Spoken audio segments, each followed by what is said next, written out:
एक जंगल में टुनटुनी और उसकी सहेली सुंदरी कबूतरी नाम रहा करती थी। उन दोनों का एक दूसरे के अलावा इस दुनिया में कोई भी नहीं था, इसीलिए वो हमेशा एक साथ रहा करती थी। टुनटुनी मन की बहुत साफ और दयालु थी, वहीं सुंदरी कबूतरी के मन में सिर्फ लालच था। वो किसी की मदद नहीं करती थी, वो लोग बहुत गरीब थे। अरे सुंदरी, चल हम जंगल में चलते हैं और कहीं पर काम ढूंढते हैं। अगर ऐसे ही चलता रहेगा तो हम भूखे मर जाएंगे। तुम बात तो सही कह रही हो टुनटुनी, लेकिन मुझे कुछ काम करने का मन नहीं कर रहा।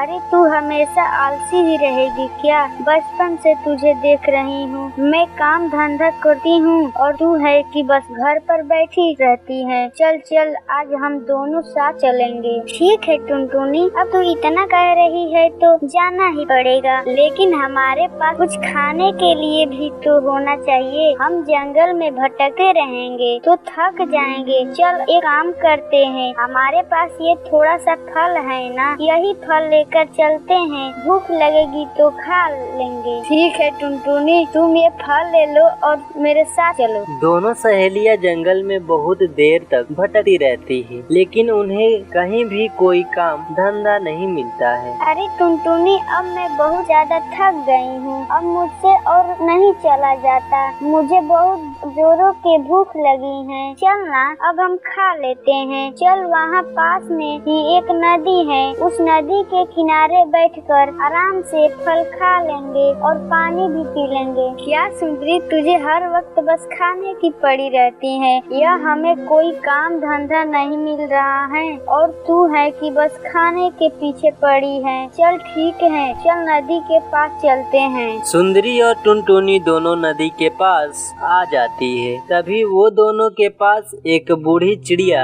आती है और कहती है, अरे बेटा, तुम दोनों के पास खाने के लिए कुछ फल हैं? क्या तुम मुझे इसमें से थोड़ा फल दे सकती हो? मैंने 2 दिनों से कुछ नहीं खाया है, डर डर भटक रही हूँ, कहीं खाने को कुछ नहीं मिलता, कोई मेरी मदद नहीं कर सका है। इस दुनिया में मेरा कोई भी नहीं है, क्या तुम दोनों मेरी मदद करोगी? अरे नहीं नहीं, हम तुम्हारी मदद नहीं कर पाएंगे। हम लोग भी तुम्हारे तरह गरीब ही हैं और हमारा भी इस दुनिया में कोई भी नहीं है। हमारे पास खाने के लिए ये मात्र फल बचा हुआ है, अगर ये भी हम तुम्हें दे देंगे तो हम क्या खाएंगे? मैं तो नहीं देने वाली कुछ। जाओ यहाँ से कहीं और जाकर कुछ मांगो। ऐसा मत कहो बेटा, इस जंगल में कोई मेरी मदद नहीं कर रहा है, मैं क्या करूँगी? ऐसे तो मैं भूखे ही मर जाऊंगी। बेटा, मुझे बस थोड़ा सा फल दे दो, बस एक फल दे दो,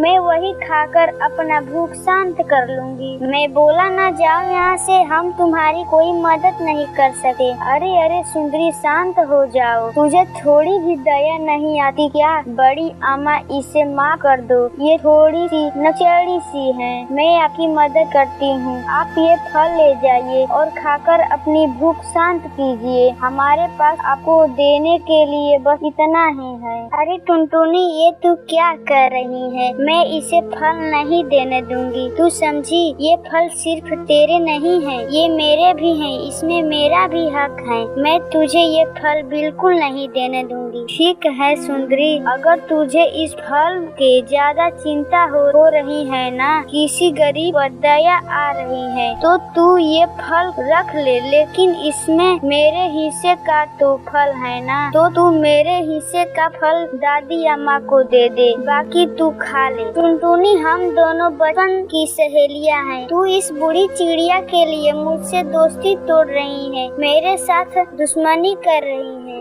ऐसा तुझे लगता है? मैं तेरे साथ कोई दुश्मनी नहीं कर रही हूँ, मैं तो बस अपना फर्ज निभा रही हूँ। और अगर तू इतनी ही लालची है ना, तो मुझे तेरे साथ कोई दोस्ती नहीं रखनी है। चली जा यहाँ से, जाकर अपना खुद देख। और अब हम साथ नहीं रहेंगे और मैं उस घर में वापस नहीं जाऊंगी। इसी तरह दोनों सहेलियों का बहुत बड़ा झगड़ा हो जाता है। सुंदरी कबूतरी नाराज होकर वहाँ से चली जाती है। फिर सुंदरी अपने हिस्से का फल उस बूढ़ी चिड़िया को दे देती है। ठीक है दादी अम्मा, आप ये फल खा लो और नदी से पानी पी लो।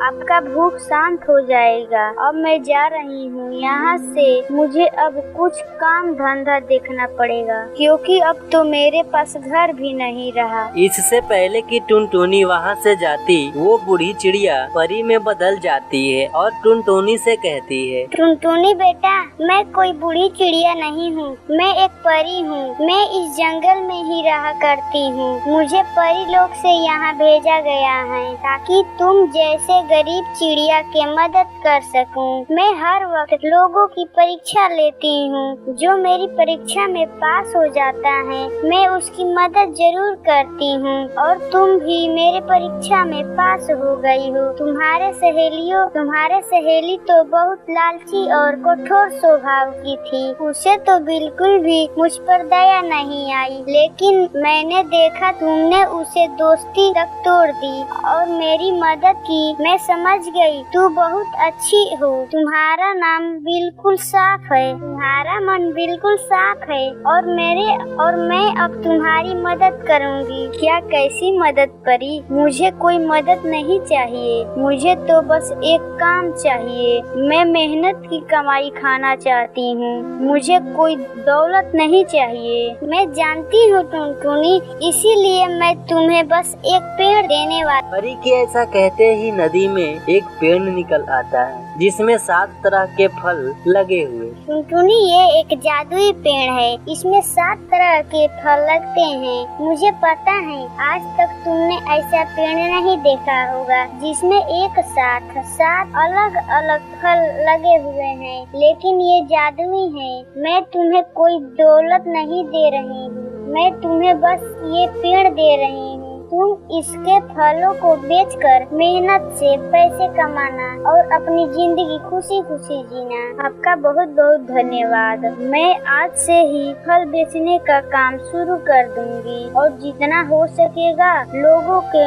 मदद जरूर करूंगी। इसके बाद परी वहाँ से गायब हो जाती है। ये सारी बातें सुंदरी कबूतरी एक पेड़ के पीछे से छिपकर सुन लेती है। वो जादुई पेड़ को भी देख लेती है। अच्छा, तो ये बात है। ये टुनटुनी मुझसे दोस्ती इसीलिए तोड़ रही थी ताकि इसे फायदा हो सके। उसने मुझे अपने रास्ते से हटा लिया ताकि वो परी जो भी देगी वो सब बस उसे मिलेगा, मुझे ना बांटना पड़ेगा। अब मैं समझी, मैं इस टुनटुनी को छोड़ूंगी नहीं। सुंदरी कबूतरी को अब टुनटुनी से बिल्कुल जलन होने लगी थी। टुनटुनी उस पेड़ से फल तोड़कर बाजार में बेचने लगती है। इधर सुंदरी कबूतरी एक पेड़ से कुल्हाड़ी लेकर उसकी काटने के लिए आती है। टुनटुनी ने क्या सोचा कि वो फल बेचकर अमीर हो जाएगी और मैं डर डर के ठोकरें खाती रहूंगी। मैं इस पेड़ को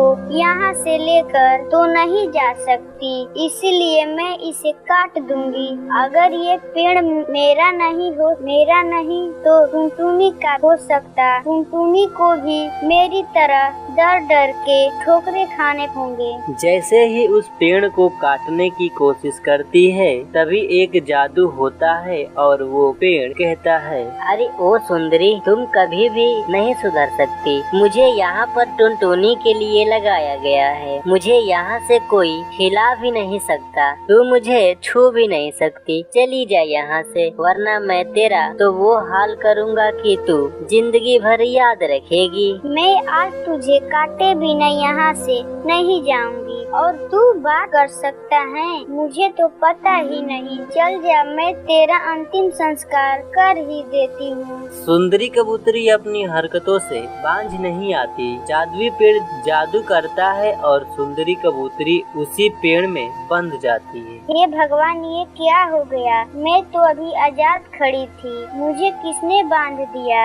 कोई मेरी मदद करो, मुझे बचाओ। फल बेचकर टुनटुनी उस पेड़ के पास आती है। वो देखती है सुंदरी कबूतरी उस पेड़ से बंधी हुई चिल्ला रही थी, अरे सुंदरी, तू यहाँ क्या कर रही है और तुझे इस पेड़ में किसने बांध दिया? तू परेशान मत हो, मैं तुझे अभी बचा रही हूँ। नहीं नहीं टुनटुनी, तुम इसे नहीं बचाओगी। ये बहुत ही बुरी है। इसके मन में लालच और लालची भरी रहती हुई है। ये तुमसे जलती रहती है। सिर्फ ये मेरे पेड़ को काटने के लिए नहीं आई थी, तो मैंने इसे समझाया, लेकिन ये फिर भी नहीं समझी, तो मैंने इसे बांध दिया। तुम इसे मत खोलो, इसे 2 दिन तक ऐसे ही भूखे प्यासे ही मरने दो, तो इसे अपनी गलती समझ में आ जाएगी और इसके मन में भरा हुआ जलन निकल जाएगा। नहीं नहीं जादुई पेड़, ऐसा मत कहो। ये मेरी बहन की तरह है। बचपन से ही हम दोनों साथ रहे हैं। इसके अलावा मेरा कोई भी नहीं है। मैं इसके तरफ से माफी मांगती हूँ। इसे छोड़ दो। अब से ये ऐसा कुछ भी नहीं करेगी। टुनटुनी की बात मानकर सुंदरी कबूतरी को छोड़ देता है। सुंदरी कबूतरी को अपनी गलती का एहसास हो जाता है और वो कहती है, टुनटुनी मुझे माफ कर दो। मैं तुम्हारे साथ इतना बुरा करने का सोचा, लेकिन फिर भी तुमने मुझे बचाया। मैं तुम्हारे आगे हाथ जोड़ती हूँ। तुम मुझे माफ कर दो। आज के बाद मैं तुम्हारे आसपास नजर नहीं आऊंगी। मुझे मेरी गलती समझ आ गई है। मैं यहाँ से बहुत दूर चली जाऊंगी और तुम्हें कभी परेशान नहीं करूंगी। नहीं सुंदरी, ये तुम कैसी बातें कर रही हो? अगर तुम चली जाओगी तो मैं बिल्कुल अकेली हो जाऊंगी। और सुबह तो गुस्से में मैंने तुमसे वो कुछ कह दिया था। अब ऐसा कुछ भी नहीं है। तुम्हारे लिए अपनी वही प्यार है। तुम मेरे साथ ही रहोगी। हम दोनों मिलजुल कर फल बेचेंगे और बहुत सारे पैसे कमाएंगे। इससे हम गरीब लोगों की मदद भी करेंगे और हमारी जिंदगी भी सुधर जाएगी। इसी तरह टुनटुनी सुंदरी को माफ कर देती है। दोनों सहेलियां रोज बाजार जाकर फल बेचा करती थी। इसी तरह उसके पास बहुत सारे पैसे हो जाते हैं। फिर दोनों हंसी खुशी एक दूसरे के साथ ही है। तो भाई एवं बहनों, आपको ये कहानी कैसा लगा? अगर अच्छा लगा हो तो कमेंट जरूर